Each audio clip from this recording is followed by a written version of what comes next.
में डिस्कस करेंगे, all those points will be similar to that of electrostatics, whatever we have already discussed in electrostats, वैसे ही कुछ कहानी आपको नजर आएगी इस केस में। मैंने आपसे बोल दिया था कि every bar magnet can be treated as a magnetic dipole, ये मैंने बोला हुआ है। और मैं आपको याद दिला देता हूं कि मैंने आपसे ये भी बोला था कि एवरी बार मैग्नेट को if you can treat it as a magnetic dipole, तो उसका जो डाइपोल मोमेंट होगा वो कितना होगा। तो if you take it as south pole and this be the north pole such that the magnetic length of this magnet is 2l, magnetic length का मतलब the separation between the south pole and north pole, if it is 2l, तो magnetic dipole moment of this magnetic dipole will be. अच्छा, magnetic dipole का क्या मतलब है कि दो equal and opposite poles if they are separated by a small distance, तो that is basically called as a magnetic dipole. तो ये जो है every bar magnet behaves as a magnetic dipole of course, because हर bar magnet में जो दो पोल होंगे they will be of same strength and they will be in opposite in polarity.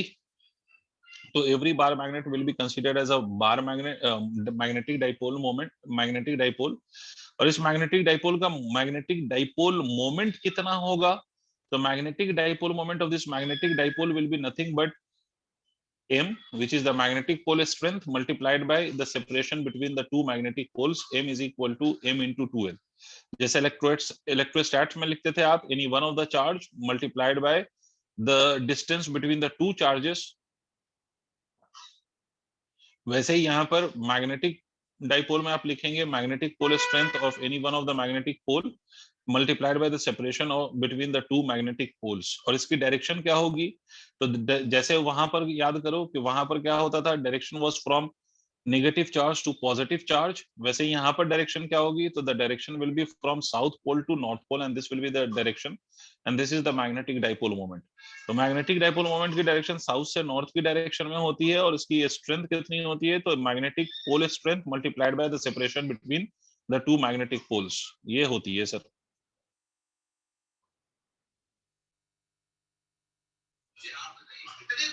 Clear है? क्लियर।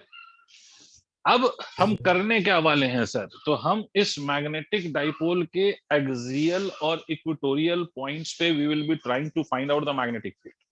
हमें मैग्नेटिक फील्ड निकालना है, कहां कहां पे निकालेंगे हम, तो इस मैग्नेटिक डाइपोल के एक्सियल पॉइंट पे मैग्नेटिक फील्ड पता करेंगे और इस मैग्नेटिक डाइपोल के इक्वेटोरियल पॉइंट पे मैग्नेटिक फील्ड पता करेंगे, वैसे ही जैसे हमने इलेक्ट्रोस्टैट्स में करा था। तो देखिए, मान लीजिए कि ये आपका एक बार मैग्नेट है सच दैट कि ये आपके बार मैग्नेट का साउथ पोल और ये नॉर्थ पोल है, और आप ये मान लीजिए कि इन दोनों के बीच का सेपरेशन 2l है। इसके सेंटर से at a distance of r दूरी पर, from the centre of this r दूरी पर we are suppose to find the value of the magnetic field. इस r दूरी पर हमें मैग्नेटिक फील्ड फाइंड करना है, इस r डिस्टेंस पर। तो सेंटर से फाइंड करना है, इसका मतलब है सर कि यहां से हम इस लेंथ को l अज्यूम कर सकते हैं, this length will also be considered as l।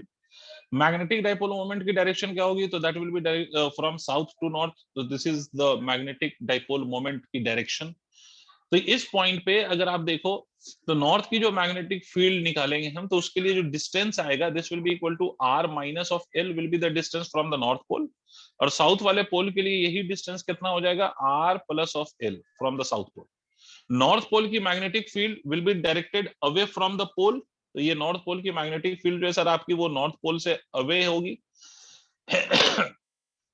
तो this is the direction of magnetic field of north pole, and south pole की जो मैग्नेटिक फील्ड है that will be directed towards the south pole itself, तो this will be the direction of magnetic field due to the south pole. अब इनकी दोनों की values निकालते हैं, तो आप याद करिए वैल्यूज हम कैसे लिखते थे, तो magnetic field due to these poles will be written as pole strength of this north pole, ठीक है। तो ये आप लिखेंगे mu naught multiplied by the pole strength divided by 4 pi into यहां से यहां का डिस्टेंस r माइनस l का होल स्क्वायर। और हम ये कह सकते हैं कि जो नॉर्थ पोल की मैग्नेटिक फील्ड है that will be exactly in the direction of dipole moment, तो इसको मैं m कैप लिख रहा हूं। m कैप से कंफ्यूज मत होना, this I have taken as the unit vector of the magnetic field की डायरेक्शन को रिप्रेजेंट करने के लिए I have taken unit vector in the direction of the magnetic dipole moment. और magnetic field due to the south pole क्या लिखेंगे आप, तो you will write it as mu naught m divided by 4 pi r plus of l का whole square minus of m cap लिखेंगे आप, ठीक है, minus of m cap. Why are you writing it as minus of m cap? Because south pole की जो magnetic field है that is in a direction opposite to the direction of this magnetic dipole moment, इसलिए हमने इसको minus of m cap लिखा है. तो net magnetic field का वेक्टर क्या होएगा? तो that will be equal to mu naught m upon 4 pi, ये आप कॉमन ले सकते हो, तो ये क्या आ जाएगा 1 अपॉन r माइनस एल का whole square minus of 1 upon r plus L का होल स्क्वायर, और ब्रैकेट में आप लिख सकते हो m कैप ब्रैकेट के बाद. याद आ रहा है इलेक्ट्रोस्टैट्स में यही किया था आपने? तो ये नेट मैग्नेटिक फील्ड का वेक्टर क्या होगा? Mu naught m divided by 4 पाई. ऊपर क्या आ जाएगा? तो एलसीएम अगर आप लेंगे तो मैं डायरेक्ट लिखूंगा यहाँ पर LCM R square minus of L square का होल स्क्वायर. अगर किसी को नहीं समझ में आए तो please ask me, don't sit ideal with ideal faces. भाई अगर आप r माइनस एल का होल स्क्वायर और r प्लस एल का होल स्क्वायर अगर एलसीएम लेंगे तो r माइनस ऑफ एल का whole square into r plus of L का होल स्क्वायर को आप ऐसे भी लिख सकते हैं r minus L into r plus of L the whole square, because दोनों का स्क्वायर है तो ये पूरे पे होल स्क्वायर कर दीजिए, तो इसको आप ऐसे भी लिख सकते हैं r square minus of L square का होल स्क्वायर, ये ऐसे भी लिखा जा सकता है. तो यही हमने लिखा है यहाँ पर, इसको directly R square minus of L square लिख दिया है. यहां पर क्या होगा? r प्लस एल का होल स्क्वायर होगा, जिसको मैं ब्रेक कर दूंगा a प्लस बी के होल स्क्वायर के फॉर्मूले पे. तो R square plus of L square plus of twice of R L minus of, यहां पर क्या होएगा? तो यहां पर होगा R square plus L square minus of twice of R. ठीक है, ब्रैकेट ओपन करिए तो आप ये देख रहे होंगे कि ब्रैकेट ओपन अगर आप कर दें तो ये 4 पाई, ये R square minus of L square the whole square, bracket open करो तो ये आर स्क्वायर से आर स्क्वायर कैंसिल हो जाएगा, L square will cancel out the L square, और बचेगा क्या? तो in bracket you will only be getting 4rl. Am I correct? m cap. यहां तक सबको समझ आ रही है बात? इसका फाइनल रिजल्ट मैं ऊपर लिख रहा हूं. तो मैग्नेटिक फील्ड को आप फाइनली ये भी लिख सकते हैं कि म्यू नॉट m, इसको मैं ऐसे भी लिख सकता हूं कि this can be written as 2l multiplied by 2r, जैसे भी लिख लीजिए आप, 2l multiplied by 2r divided by कितना? तो divided by 4 pi R square minus of L square the whole square, m cap. m into 2l अभी आपको बताया था मैंने कि m into 2l can be written as magnetic dipole moment. तो यहां से आप फाइनली रिजल्ट क्या लिख सकते हैं? Magnetic field at the axial point can be written as equal to twice of r into mu naught multiplied by the magnetic dipole moment divided by 4 pi r square minus of l square the whole square m cap. ये आपकी magnetic field आएगी इन vector form. m cap represents the fact that at axial point जो आपकी net magnetic field होगी वो magnetic dipole moment की direction में होगी, और उस मैग्नेटिक फील्ड का मैग्नीट्यूड कितना होगा? तो that magnitude will be equal to 2r mu naught m divided by 4 pi r square minus of l square the whole square. This will be the value of the magnitude of the magnetic field.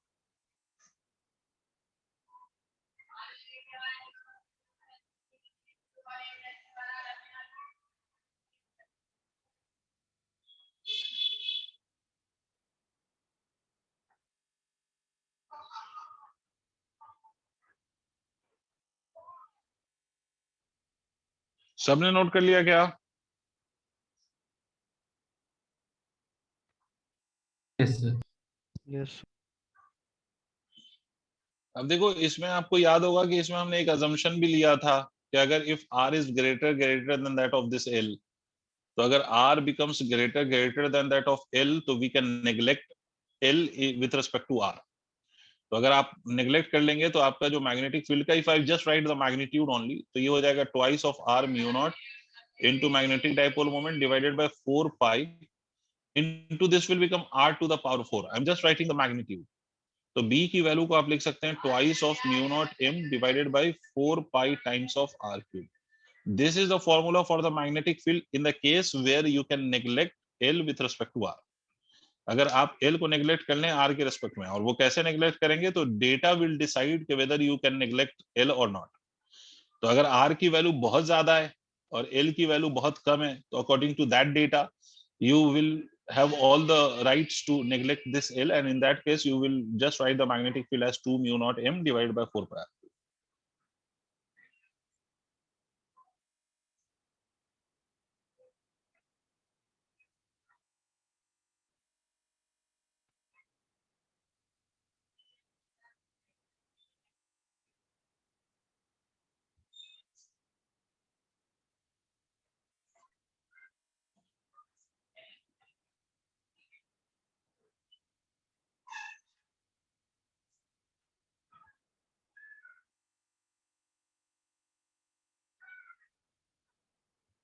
हो गया?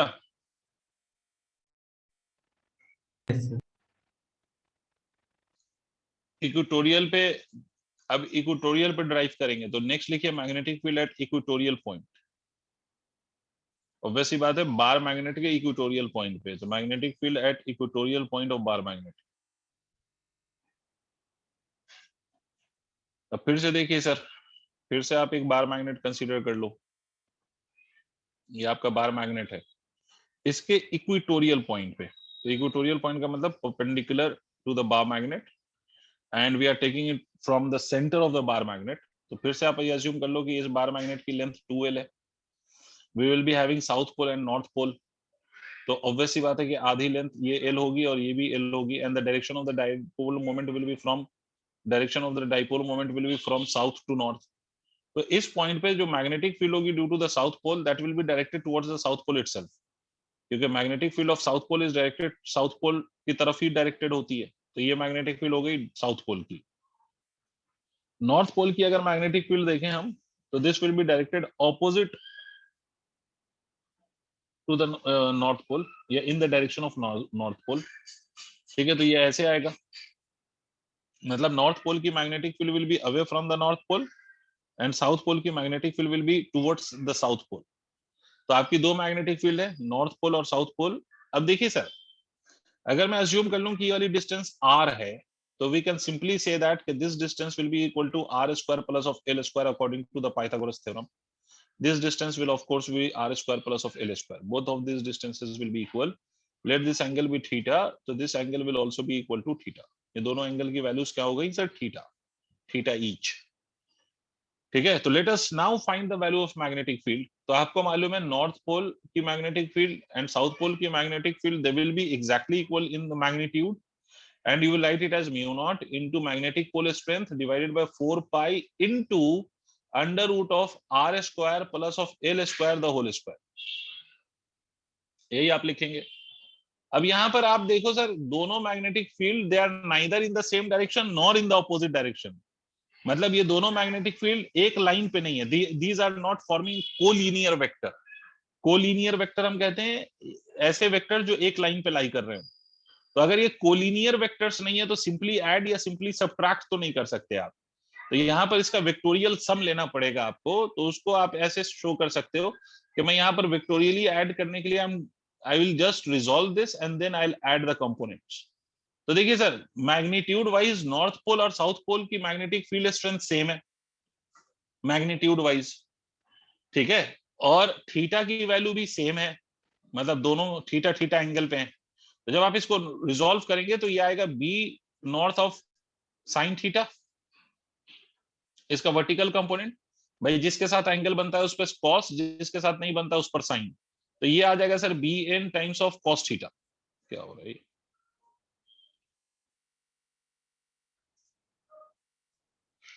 इसी तरह से sir यहां पर क्या आएगा, यहां पर क्या आएगा सर, यहां पर आ जाएगा B S of cos theta, south pole का कॉस कंपोनेंट, और यहां पर आ जाएगा B S of sine theta. Because they are equal in magnitude, तो ultimately I can cancel out these two. तो हमारी जो नेट मैग्नेटिक फील्ड होगी B net, that will be equal to what? That will be the sum of these two, and both are in the opposite direction of the dipole moment, remember. तो आप ये कह सकते हैं कि sir B N cos theta minus of M cap minus of M cap क्यों लिख रहे हो sir? Because it is opposite to the direction of dipole moment. इसी तरह से आप लिख सकते हैं bs cos theta, and again this will also be minus of m cap because both are opposite to the direction of dipole moment. Dipole moment की direction से दोनों ही ऑपोजिट है, इसलिए मैं माइनस लगा रहा हूँ, और मैग्नीट्यूड वाइज दोनों इक्वल हैं, तो ये दोनों सिंपली आप ऐड करके ऐसे लिख सकते हो, twice of mu naught m divided by 4 pi, this will be written as r square plus of l square. ठीक है, और ये क्या आ जाएगा सर? ये आ जाएगा माइनस ऑफ m कैप, मतलब net magnetic field obviously will be opposite to the direction of the, अच्छा मैंने कुछ छोड़ दिया यहाँ पर, opposite to the direction of dipole moment, ये cos थीटा भी आएगा sir minus of m cap. Clear है बेटे? तो नेट मैग्नेटिक फील्ड को आप ऐसे भी लिख सकते हो, twice of mu naught m divided by 4 pi r square plus of l square. cos theta हमने अपनी तरफ से अज्यूम करा है, मतलब theta we have just considered, right? तो थीटा की वैल्यू हम थीटा के टर्म्स में इस रिजल्ट को नहीं छोड़ सकते, बिकॉज थीटा की वैल्यू हमेशा r और l पे डिपेंड करेगी इस केस में, तो इसलिए we will write the theta in terms of r and l। तो कैसे लिखेंगे? जैसे मान लो ये ट्रायंगल अगर मैं कंसीडर कर लूं, तो इसमें cos थीटा मैं लिख सकता हूं बेस अपॉन हाइपोटेनियस, तो base can be written as equal to l divided by hypotenuse which is r square plus of l square minus of m cap. अगर आप यहां पर ध्यान से देखें तो mu naught into m into 2l divided by, इसको मैं लिख सकता हूं 4 pi r square plus of l square to the whole पे power 3/2 minus of m cap लिख सकता हूं। तो m इंटू 2l को आप क्या लिख सकते हैं? m इंटू 2l को आप लिख सकते हैं magnetic moment divided by 4 pi r square plus of l square to the whole पे पावर 3/2, ठीक है, माइनस ऑफ m कैप।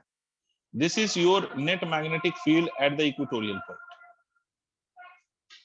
ये लिखेंगे आप, ये आपका नेट मैग्नेटिक फील्ड है एट इक्वेटोरियल पॉइंट। इस केस में भी अगर if r becomes greater than that of l, तो आप मैग्नेटिक फील्ड का मैग्नीट्यूड सिंपली लिख सकते हैं mu naught m divided by 4 pi r cube, वैसे ही जैसे इलेक्ट्रोस्टैट्स में करा था।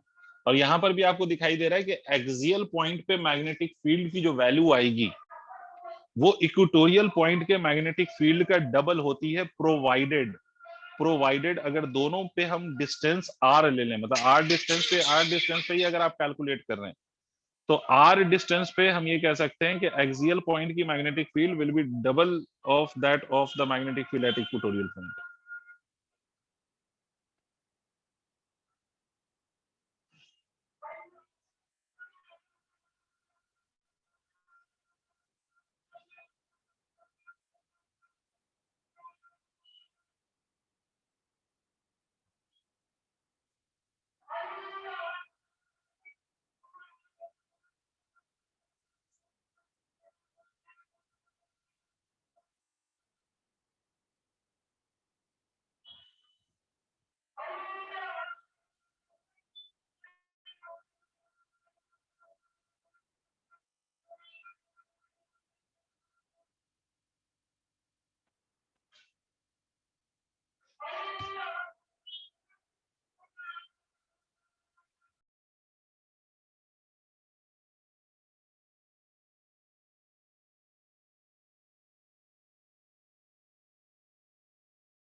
सर सबने नोट कर लिया?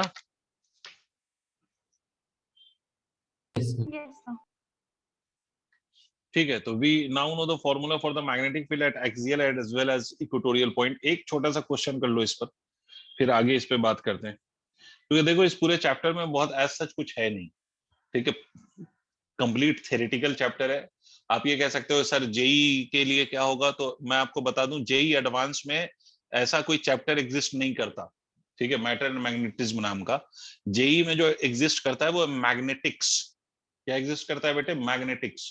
तो इसमें कुछ पोर्शन ऑफ मैग्नेटिज्म आता है और plus magnetic effect of current मिला के जेई एडवांस का एक टॉपिक है जिसको हम मैग्नेटिक्स कहते हैं। तो इसलिए जेई एडवांस के लिए नहीं है, ये सिंपली सीबीएसई आपके 12th के लिए है, जो भी मैं कहानी सुना रहा हूँ। तो इसमें और दूसरी बात, अगर मैं इसमें जेई एडवांस के लिए भी बताऊं तो बहुत ज्यादा कुछ है नहीं करने को इस चैप्टर में, ठीक है, क्योंकि इसका मेजर पोर्शन जो आता है इस वाले पार्ट का वो आता है मैग्नेटिक इफेक्ट ऑफ करंट से आपका मेजर पोर्शन क्वेश्चन का आता है, ठीक है। तो इसलिए ज्यादातर ये थ्योरेटिकल चैप्टर ही है। तो इसलिए मैं एक छोटा सा सवाल करा देता हूँ, उसके बाद आगे बढ़ते हैं।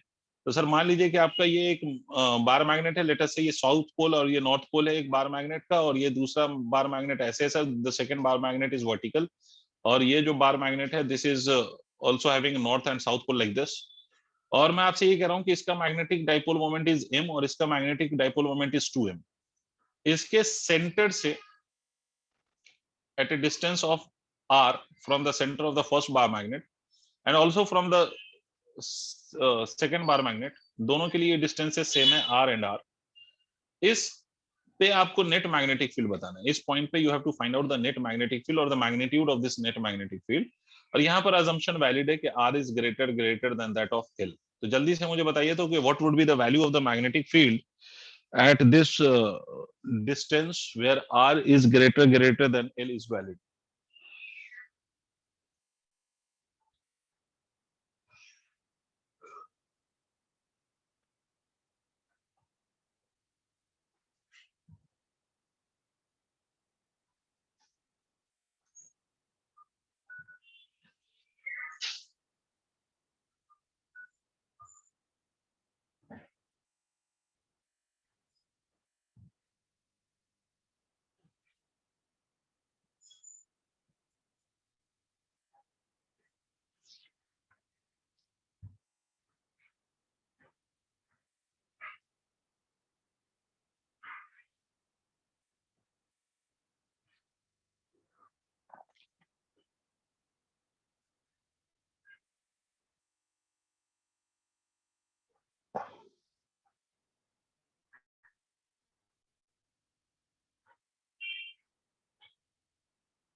√17 √17 m 4 pi r cube, बिल्कुल सही Yash, you are absolutely correct, your answer is correct. चलिए देख लेते हैं भाई, जिनसे नहीं हुआ वो उनको समझा दूं। भाई इस पॉइंट को अगर आप देखोगे तो this point is the axial point for this first magnet. जो हॉरिजॉन्टल वाला मैग्नेट है उसके लिए ये एक्सियल पॉइंट है, और जो वर्टिकल वाला मैग्नेट है उसके लिए ये पॉइंट इक्वेटोरियल पॉइंट है, अगर आपको दिखाई दे रहा हो तो। बिकॉज हॉरिजॉन्टल वाले के एक्सिस के अलॉन्ग लाई कर रहा है, और ये जो वर्टिकल वाला मैग्नेट है उसके परपेंडिकुलर बाइसेक्टर पे ये लाई कर रहा है। एक्सियल पॉइंट पे जो मैग्नेटिक फील्ड होती है that is in the direction of magnetic dipole moment. तो मैग्नेटिक डाइपोल मोमेंट इस डायरेक्शन में है, तो इसकी जो मैग्नेटिक फील्ड होगी वो ऐसे होगी, ठीक है। This will be the value of the magnetic field B1। और इक्वेटोरियल पॉइंट पे जो मैग्नेटिक फील्ड होती है वो opposite to the direction of magnetic dipole moment होती है, तो ये नीचे है इसकी डायरेक्शन मैग्नेटिक डाइपोल मोमेंट की, क्योंकि मैग्नेटिक डाइपोल मोमेंट की डायरेक्शन होती है साउथ से north, it is from south to north. तो ये डाउनवर्ड है, तो इसकी जो मैग्नेटिक फील्ड होगी वो अपवर्ड होगी, this will be the magnetic field B2। and both of these magnetic field is at an angle of 90 degree, and you know that कि magnetic field is a vector quantity. magnetic field vector quantity है, दोनों 90 degree पर हैं, दोनों की value find कर लो और vectorially add कर लो। और यहाँ पर आपसे बोला है कि R is greater than that of L, तो आप assumption के साथ फॉर्मूला यूज कर सकते हैं, twice of mu not into m, m की वैल्यू यहाँ पर मैंने दिया है 2m divided by 4 pi r cube. ये assumption वाला फॉर्मूला हम इसलिए यूज कर रहे हैं बिकॉज ऑलरेडी गिवन है कि r is greater than that of l। तो ये कितना हो जाएगा सर, ये हो जाएगा 4 times of mu not into m divided by 4 pi times of r cube. This is one of the value of the magnetic field. Second will be the magnetic field at the equatorial point, which will be equal to mu naught times of m, इसका dipole moment m है, divided by 4 pi times of r cube। तो net magnetic field क्या होगी, net magnetic field होगी under root of b1 का square plus of b2 का square. ये आपकी नेट मैग्नेटिक फील्ड होगी because they are at an angle of 90 degree. तो नेट मैग्नेटिक फील्ड क्या मैग्नीट्यूड कितना हो जाएगा, under root of this whole value 4 times of mu naught multiplied by m divided by 4 pi r cube square plus of mu naught m divided by 4 pi r cube square। आप इस पूरे में से mu naught m divided by 4 pi r cube का square बाहर ले लें as a common, तो ये रूट से बाहर आएगा तो इसका स्क्वायर टर्म वाला खत्म हो जाएगा, तो ये हो जाएगा 4 का square that is 16 plus of 1 that will B 17। So under root of 17 mu naught m divided by 4 pi r cube. This will be the result of the magnetic field at this point, which is the axial for one magnet and equatorial for the second magnet.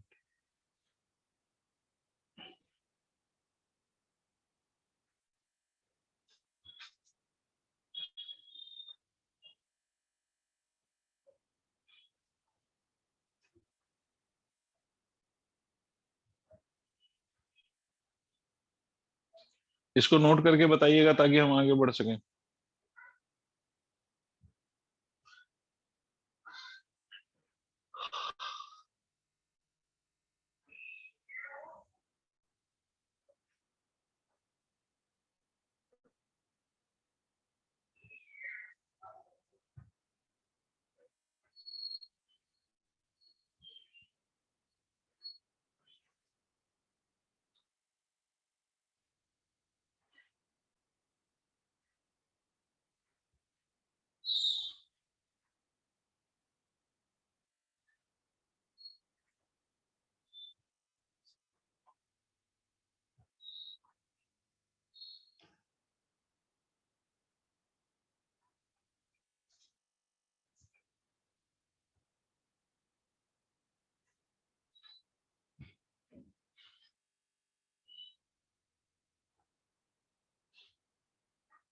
कर लिया sir note आप लोगों ने?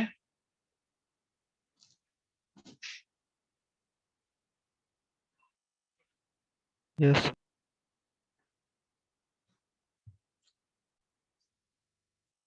चलिए sir आगे बढ़ते हैं। Next लिखिएगा मैग्नेटिक टॉर्क, या सिंपली टॉर्क भी लिख सकते हैं, torque on a magnetic dipole in uniform field. Torque on magnetic dipole in uniform field।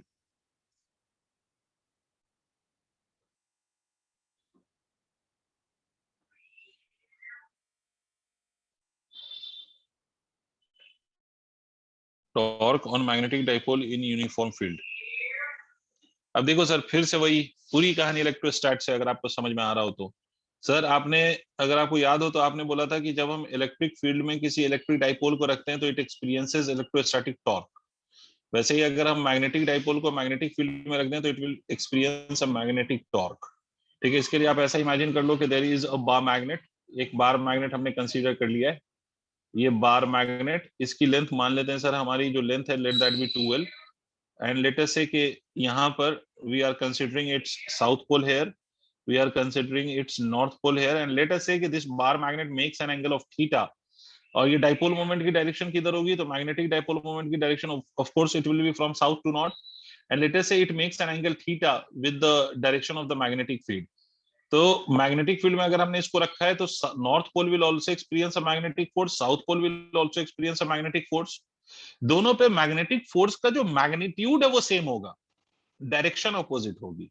मतलब अगर मैं मैग्नेटिक पोल स्ट्रेंथ m कह लूं तो इस पे जो फोर्स लगेगा that will B mb in the direction of the field, और इस पे भी फोर्स m इंटू बी लगेगा बिकॉज दोनों पोल की स्ट्रेंथ सेम है, तो इस पे भी फोर्स m इंटू बी लगेगा, बट उसकी direction will be opposite to the direction of magnetic field. तो एक पे मैग्नेटिक फील्ड की डायरेक्शन में फोर्स लग रहा है और दूसरे पे मैग्नेटिक फील्ड के अपोजिट डायरेक्शन में फोर्स लग रहा है। समझ रहे हैं आप मेरी बात? तो सर ये जो दोनों फोर्सेस हैं of course they are equal in magnitude and opposite in direction. तो अगर इक्वल है, अपोजिट है, और साथ साथ आपको दिखाई दे रहा है कि their line of action is not same, their line of action is different, तो ऐसे दो फोर्सेस जो इक्वल होते हैं, ऑपोजिट होते हैं, and then line of actions are not same, तो ऐसे forces are said to form a couple. ये कपल ऑफ फोर्स कहलाएगा ये। और जब भी कपल होगा तो हमेशा एक टॉर्क लगेगा due to that couple, and what will be the value of that torque? तो torque will be equal to force multiplied by the perpendicular distance between the two forces. तो अगर आप यहां पर ध्यान से देखो तो ये मैग्नेटिक डाइपोल है जिसकी लेंथ 2l है, इस पे आपका एक फोर्स लग रहा है m into B in this direction, और ये वाला फोर्स इधर लग रहा है which is also again m into B. लेकिन इन दोनों के बीच का जो डिस्टेंस है this 2l it is not perpendicular to both of this forces. तो हम क्या करेंगे, हम इसका परपेंडिकुलर डिस्टेंस लेंगे। कैसा डिस्टेंस? Perpendicular distance.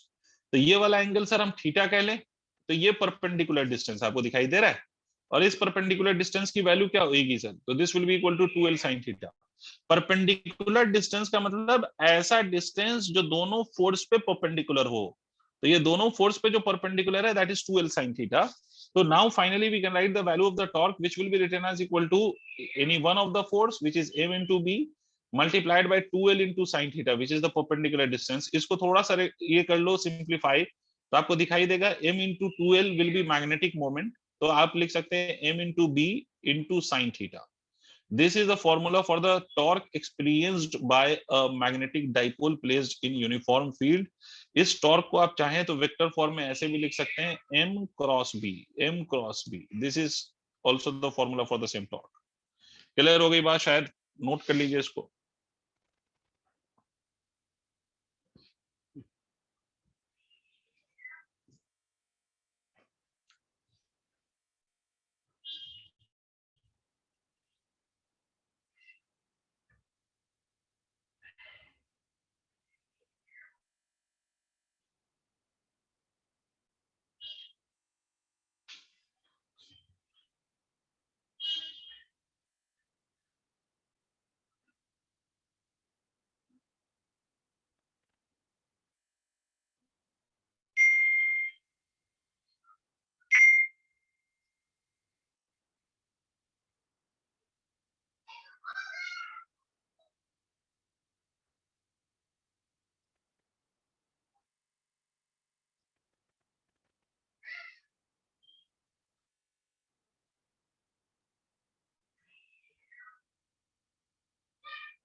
लिख लिया सर सबने?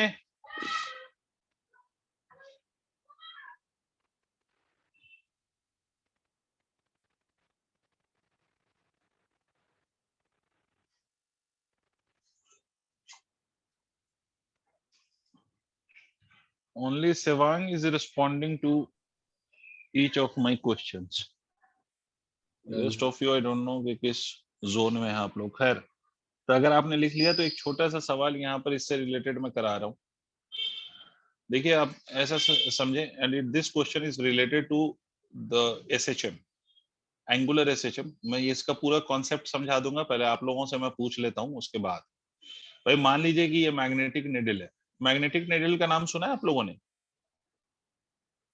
मैग्नेटिक निडल सुना है कभी? Magnetic needle obviously magnetic material की बनी हुई होती है जो मैग्नेटिक कंपास वगैरह में यूज करते हैं, that is basically this magnetic needle.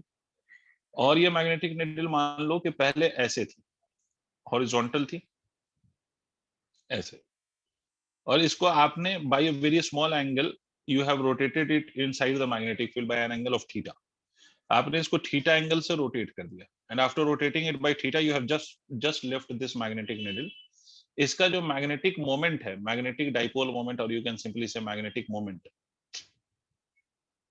Magnetic moment वो इसका हम मान लेते हैं कि मैग्नेटिक मोमेंट इज m।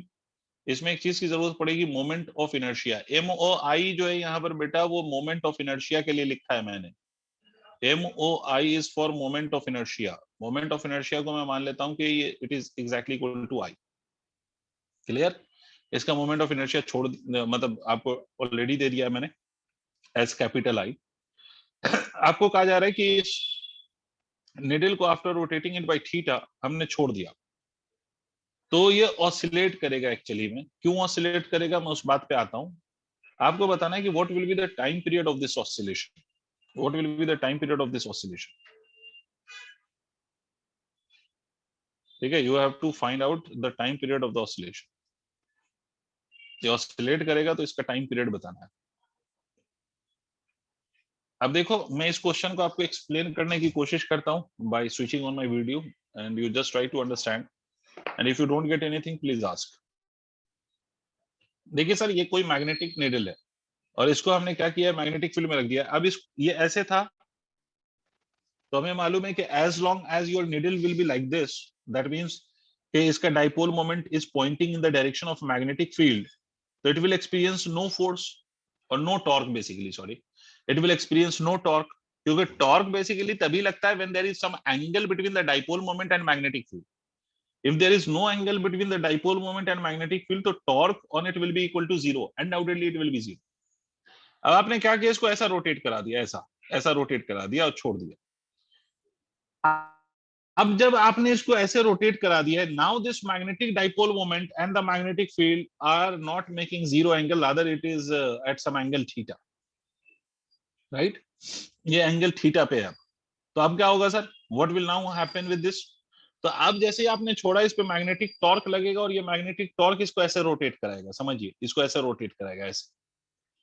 अब देखो जब ये रोटेट करेगा ना, due to this magnetic torque, जब ये रोटेट करेगा तो रोटेट करने पर ये ऐसे रोटेट कर रहा है तो it will acquire some angular velocity because it is rotating inside the magnetic field, तो it will acquire some angular velocity. Tell me yes और नो। भाई किसी भी चीज पे आप फोर्स लगाओ तो वो अक्वायर करता है लीनियर वेलोसिटी, वैसे ही ये अक्वायर करेगा एंगुलर वेलोसिटी। तो इस पोजीशन में when the needle will again become horizontal, तो इस पोजीशन में आके magnetic torque will become equal to zero. Magnetic torque कितना हो जाएगा, magnetic torque in this position will become zero, but magnetic torque zero होगा, angular velocity acquired by this needle will not become zero. ये जो needle ने angular velocity acquire कर ली है इस रोटेशन के कारण, वो जीरो नहीं होगी। Although it's torque will become zero, torque which is acting on this needle will become zero, but the value of this angular velocity will not become zero, and due to this it will go in the downward direction. ये ऐसे था, ये ऐसे आया, तो in this position the torque has become zero, but the angular velocity is not yet zero, तो this angular velocity take this needle to the opposite way, ऐसे ले जाएगा। जब ये ऐसे जाने लगेगा, ये ऐसे जाने लगा, तो मैग्नेटिक टॉर्क उसको ऊपर ले जाने की कोशिश करेगा। समझ रहे हो आप लोग? जब ये नीचे जाएगा तो मैग्नेटिक टॉर्क फिर इसको वापस ले जाने की कोशिश करेगा। तो जब ये नीचे जा रहा है तो मैग्नेटिक टॉर्क ऊपर लग रहा है, तो now what will happen, it's angular velocity, will it increase or will it decrease? Down way, when it is going downwards and the torque is acting upwards, so what will happen, will it accelerate or will it retard? What do you think, will it, its angular velocity, will it increase or it will decrease? What will be the case, can you tell me? Decrease. Of course this is going opposite to the direction of the torque. Torque चाहता है ऊपर ले जाना और angular velocity इसको नीचे ले जा रही है, तो टॉर्क और angular velocity are acting in the opposite sense. तो इसका मतलब है कि angular velocity now will decrease and ये डिक्रीज करते करते finally it will become zero at some point. फिर क्या हो, फिर ये हॉरिजॉन्टल होगा, बट इस प्रोसेस में again it will acquire some angular velocity. तो फिर क्या करेगा ये, although at the horizontal position the torque will become zero but the angular velocity will not become zero, तो क्या करेगा, it will overshoot its position and it will go again upwards। जब ये ऊपर जाने लगा मैग्नेटिक टॉर्क फिर इसको नीचे लाने की कोशिश करेगा, ठीक है। मैग्नेटिक टॉर्क इसकी वेलोसिटी को डिक्रीज करेगा, करते करते एक पॉइंट पे जाके इसकी वेलोसिटी जीरो होगी, फिर ये मैग्नेटिक टॉर्क की डायरेक्शन में चला, फिर ये हॉरिजॉन्टल हुआ, तो टॉर्क जीरो हो गया, but velocity is not yet zero, तो it will go in the downward direction and it will continue to do this. ऐसे होता रहेगा, देखो दिख रहा है आप लोगों को, can you see this in video? It will Yes. Continue to do this, this is called as oscillation, है ना। और ये जो ऑसिलेशन होगा, it will not be only oscillation, rather it will be SHM. और ये वाला जो एसएचएम है, इसको हम कहते हैं एंगुलर एसएचएम। कौन सा एसएचएम? Angular SHM. भाई अगर किसी को एंगुलर एसएचएम नहीं पता हो तो मैं बता दूं कि एंगुलर एसएचएम का मतलब कि जहां पर बॉडी ऑसिलेट कर रही हो, ठीक है, और वहां पर रीस्टोरिंग टॉर्क लग रहा हो, instead of force there is restoring torque. और इतनी भी बात नहीं समझ में आए तो समझ लो कि जहां पर लीनियर डिस्प्लेसमेंट नहीं हो, जहां पर एंगुलर डिस्प्लेसमेंट हो, मतलब ये ऐसे ऐसे अगर होता तो there would have been the linear displacement and this would have been called as linear SHM. जब ये एंगल के फॉर्म में रोटेट करेगा तो this SHM will be called as angular SHM. I hope शायद आपको समझ में आ गया हो, अगर आपने थोड़ा भी 11th पढ़ा है तो बेटा जिस तरह से हम लीनियर एसएचएम के केस में कहते हैं कि force is directly proportional to negative of linear displacement, वैसे एंगुलर एसएचएम के केस में आप ये कह सकते हो कि torque is proportional to negative of angular displacement. नहीं आया? Yes. तो टॉर्क को आप लिख सकते हो माइनस ऑफ के theta, this is the condition for angular SHM, right. और ये वाला जो टॉर्क है इसको आप रीस्टोरिंग टॉर्क कह सकते हो, मतलब that the torque which always tends to bring the particle और the body towards its mean position will be called as restoring torque. Torque को हम ऐसे भी लिख सकते हैं, अब देखो थोड़ा सा क्लास 11th है बेटा, अगर if you are aiming JEE entrance exam, if you want to qualify that JEE entrance exam, तो भाई इतनी फिजिक्स तो आनी चाहिए, ठीक है, उसके बिना तो फिर जेई का ख्वाब देखना बेकार। टॉर्क को आप लिख सकते हैं I into alpha, where I is moment of inertia and alpha is its angular acceleration is equal to minus of k theta. तो अल्फा को from this we can write it as, अच्छा ये अभी क्वेश्चन सॉल्व मैं नहीं कर रहा हूँ, क्वेश्चन सॉल्व करने के लिए जो मुझे चाहिए उसकी बात कर रहा हूँ फिलहाल, ठीक है। k इज प्रोपोर्शनैलिटी कांस्टेंट और you can say torque constant, and I is moment of inertia, तो moment of inertia about an axis is also constant. हाँ, एक्सिस ऑफ रोटेशन आप चेंज कर देंगे तो मोमेंट ऑफ इनर्शिया चेंज होगा, but as long as the axis of rotation is same, moment of inertia will be same.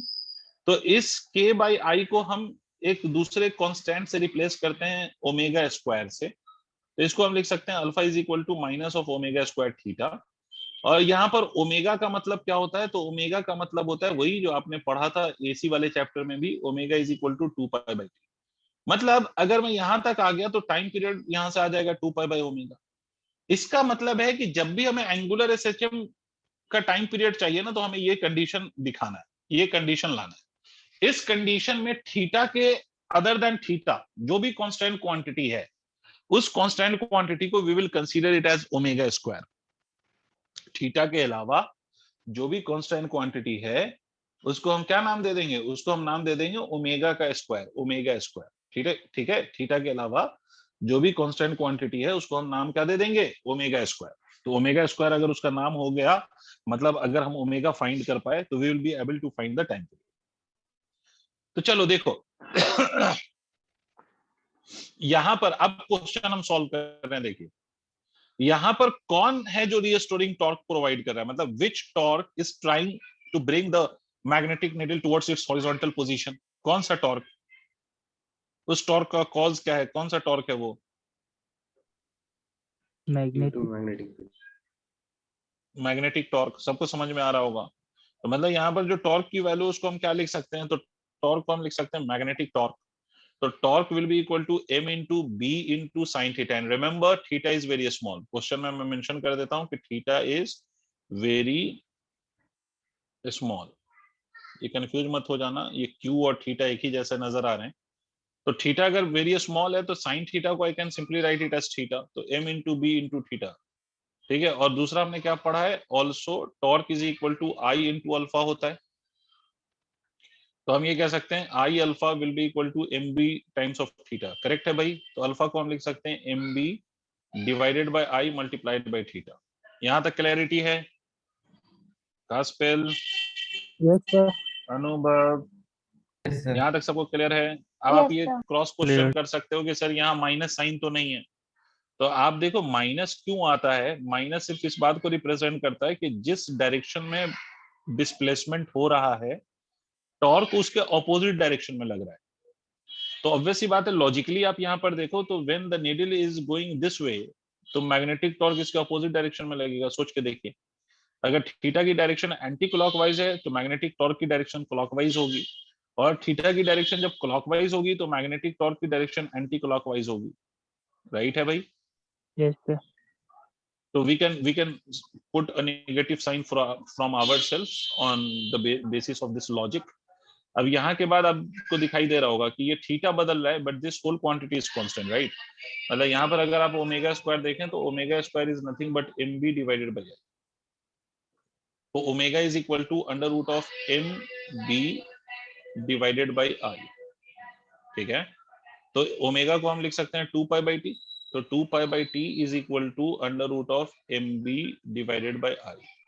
तो time period क्या हो जाएगा? Time period will be equal to 2 pi under root of I divided by M B. This is the value of the time period, where I is the moment of inertia, m is the magnetic moment, magnetic dipole moment, or you can simply call it as magnetic moment, और आपको b पता है कि b is the magnetic field in this case.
Note कर लेना तो बताना sir.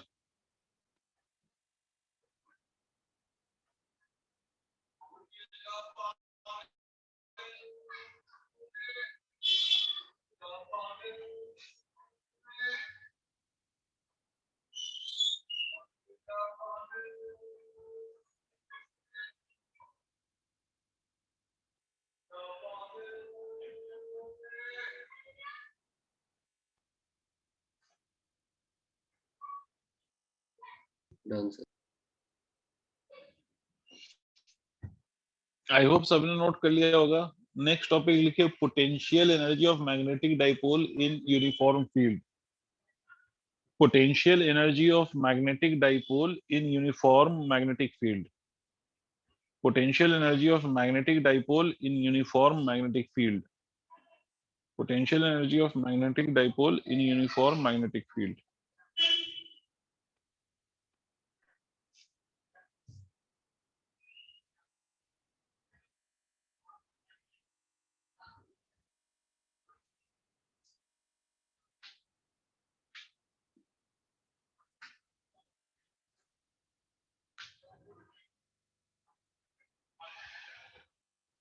अब देखिए सर,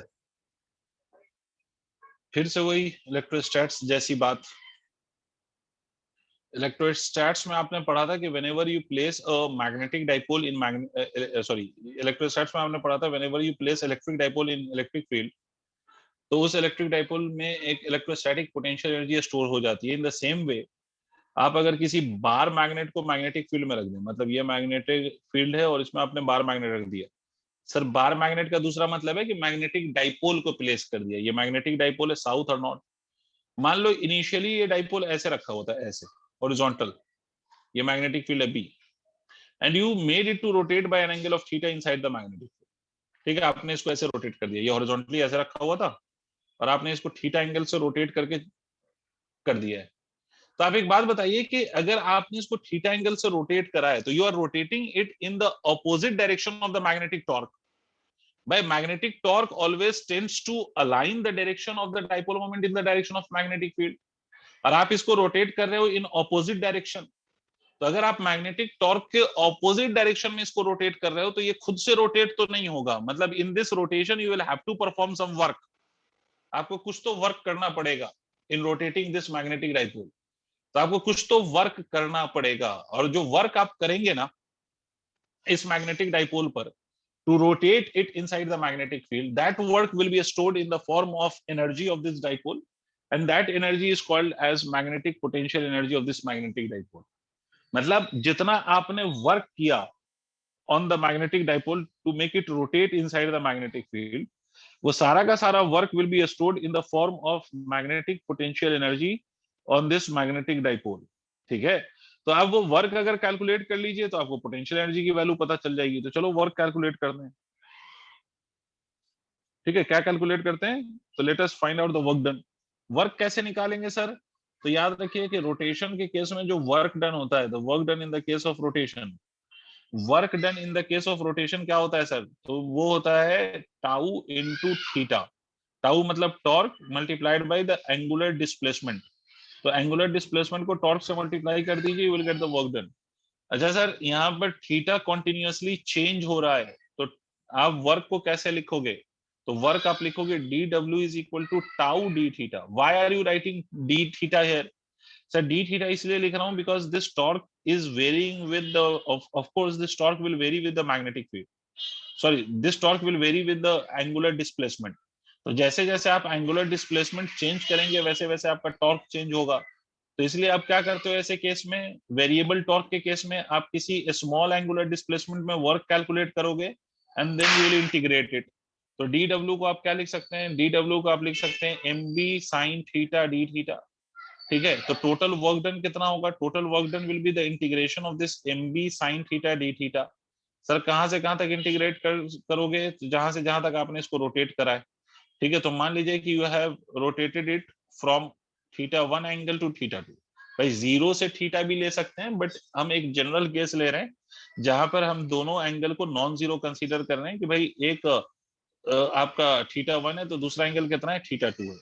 ठीक है, तो इसको अगर हम वर्क को कैलकुलेट कर लें तो that work will be exactly equal to the potential energy stored in the dipole. तो that potential energy will be equal to what? तो this potential energy will be equal to M B sine theta का integration क्या हो जाएगा? Minus cos theta. This will be integrated from theta one से theta two. तो potential energy को आप ऐसे भी लिख सकते हो, minus of M B times of cos theta two minus of cos theta one. अगर माइनस को अंदर मल्टीप्लाई कर दोगे तो ये हो जाएगा M B times of cos theta one minus of cos theta two. अच्छा, इसी केस में अगर हम ये अज्यूम कर लें, या हम इनिशियल एंगल जो हमारा थीटा वन है उसको मैं अगर 90 डिग्री ले लूं कि theta one is equal to 90 degree and theta two is equal to theta, तो उस केस में you can simply write this potential energy is equal to minus of M B cos theta. तो this is the formula for the potential energy of the dipole in uniform magnetic field. बिल्कुल similar है to that of electrostatics, बस सिर्फ electric dipole moment is replaced by magnetic dipole moment and electric field is replaced by magnetic field, बाकी सब तो same है।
Done, sir.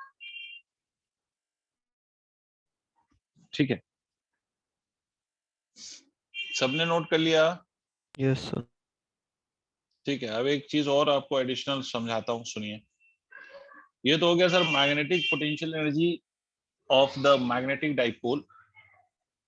अब देखो सर, अगर हम दो मैग्नेटिक डाइपोल ले लें, मतलब दो मैग्नेटिक डाइपोल का मतलब दो बार मैग्नेट ले लो, ये एक मैग्नेटिक डाइपोल है, and let us say we are having the another magnetic dipole, वो हम यहाँ पे मान लेते हैं कि दूसरा मैग्नेटिक डाइपोल ऐसे, एंड लेट अस से कि इसका magnetic dipole moment is something m1, इसका magnetic dipole moment is something m2, और दोनों के सेंटर के बीच का जो सेपरेशन है that is r, and we are assuming that r is greater than that of l, r is greater than that of l। ठीक है, r l से बहुत बहुत बड़ा है। ठीक है, मैं ये मान लेता हूँ।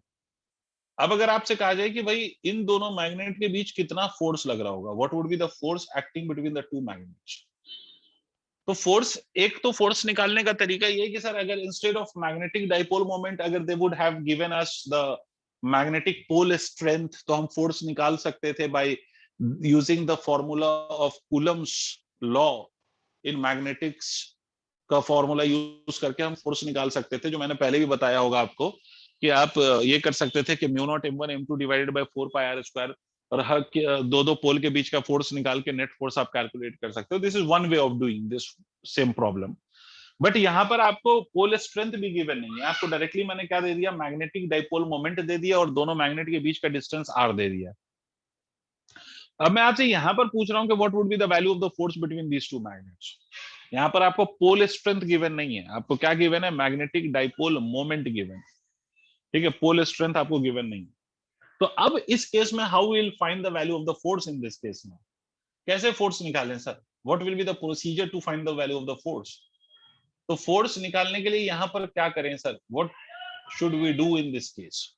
तो मैं आपको एक तरीका बताता हूँ, आप याद रखिएगा कि फोर्स को हम ऐसे भी फाइंड कर सकते हैं, minus of D you by D R. यहाँ पर u वेलोसिटी नहीं है, u का मतलब है energy, potential energy rather, this u is potential energy. मतलब ऐसे केस में अगर आप पोटेंशियल एनर्जी को डिफरेंशिएट कर दें with respect to the distance, potential energy को डिफरेंशिएट कर दीजिए with respect to the distance, तो पोटेंशियल एनर्जी का जो रेट ऑफ चेंज है with respect to the r, वही आपको फोर्स के बराबर होगा। कभी देखा है आपने ये फॉर्मूला कभी क्लास 11th में? Yes sir. आपको जब चैप्टर पढ़ाया जाता है वर्क एनर्जी पावर, तो उसमें ये फॉर्मूला है। ठीक है, उसी का यूज हम यहाँ पर कर रहे हैं ताकि आपको ये समझ में आए। और मैं आपको एक और बात बता दूं कि ये जो मैं यूज कर रहा हूँ same will be used in the case of electric dipole. अगर आपको दो इलेक्ट्रिक डाइपोल भी गिवन है तो same formula will be used, right, तो वहां पर भी सेम फॉर्मूला यूज होगा। ठीक है, मतलब इसको आप दोनों जगहों पे यूज कर सकते हो, either you have the magnetic dipole और you have the electric dipole, in both the cases you can use this concept to find the force between the two dipole. अब देखिए सर, इस केस में कैसे निकालें, तो देखो मान लो कि अगर मुझे m2 पे फोर्स निकालना है, because magnetic force between the two magnet will obviously be equal and opposite, तो आप चाहे m2 पे निकाल लीजिए फोर्स या m1 पे फोर्स निकाल लीजिए, both will have the same meaning, right. तो अगर मान लो कि if I am trying to find out the force on m2 पे अगर मैं फोर्स कैलकुलेट करना चाहता हूं, तो मैं ये कह सकता हूं ना कि m2 is kept inside the magnetic potential magnetic field of m1, sorry I'll repeat it again, कि m2 is kept inside the magnetic field of m1। समझ में आई बात? भाई m1 को मैं m2 के मैग्नेटिक फील्ड में कह सकता हूं और m2 को m1 के मैग्नेटिक फील्ड में कह सकता हूं। तो मैं ये कह सकता हूं कि m2 is in the magnetic field of m1, और m2 जहां पर रखा हुआ है, क्या आपको नहीं लगता कि m2 is placed at the axial point of m1? Yes. Think about it, m2 m1 के एक्सियल पॉइंट पर है। ठीक है, अच्छा दूसरी बात, आपने ये भी देखा है कि सर पोटेंशियल एनर्जी जब हम लिखते हैं तो हम लिखते हैं m into B into cos theta. तो m, तो इस पे हम फोर्स निकाल लें तो this is my magnetic dipole moment.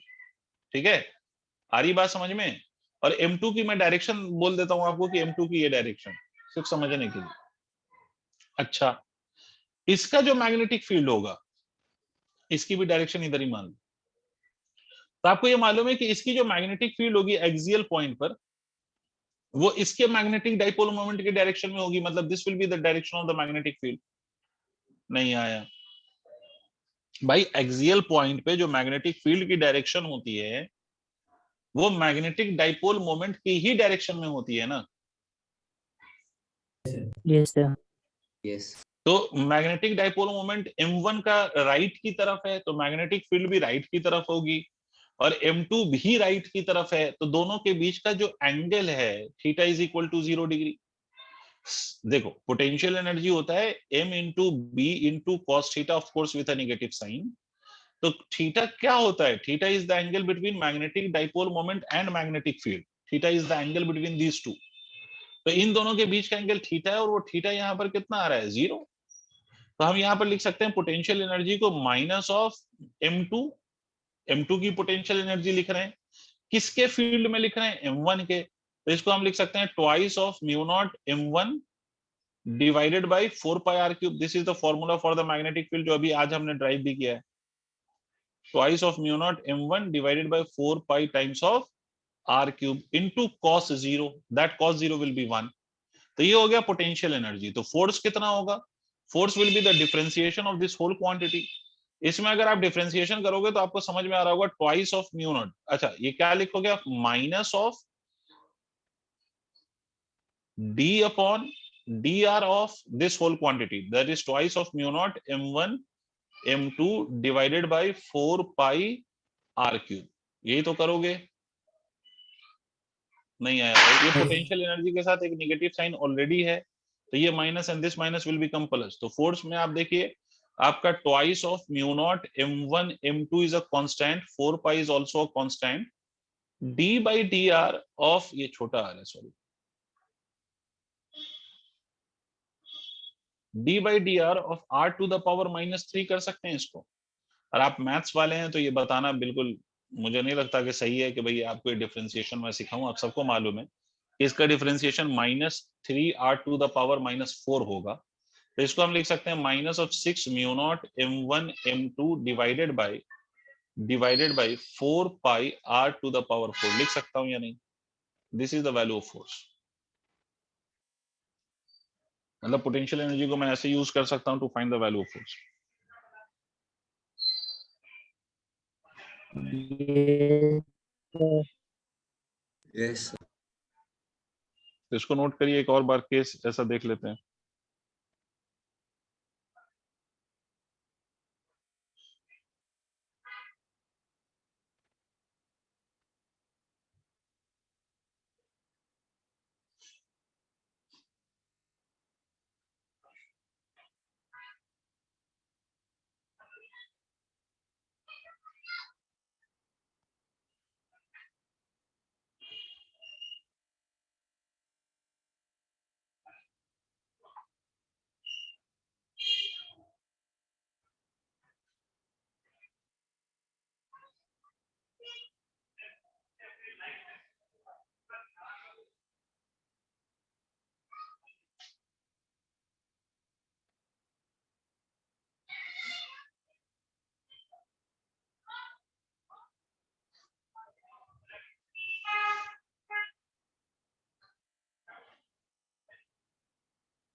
Note कर लिया सबने? Yes, sir. ऐसा ही एक केस मैं आपको दे रहा हूँ, आप लोग सॉल्व करते हैं तो मजा आ जाए कि सर इस बारी मैं 2 बार मैग्नेट ले रहा हूँ and I am making both the bar magnets vertical in this case.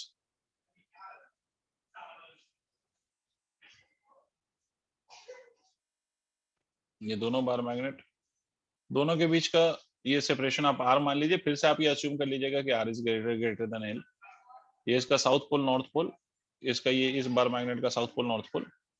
इसका जो मैग्नेटिक डाइपोल मोमेंट है वो m1 है, इसका मैग्नेटिक डाइपोल मोमेंट m2 है। आपको बताना है force on any one of the magnet. मान लो इसको मैं 1 कह लेता हूँ, इसको मैं 2 कह लेता हूँ, तो मैं मेंशन कर देता हूँ फोर्स ऑन 2 ड्यू टू 1 की मैग्नीट्यूड बता दीजिए। आपको सेकंड वाले मैग्नेट पे फोर्स बताना है ड्यू टू द फर्स्ट।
आया किसी का आंसर? सर भेजे हैं। भेजा है आपने? Yes, I've got the answer from you. I don't know. I'll have to solve to check whether your answer is correct or not. और किसी का? Anybody other than Sevang?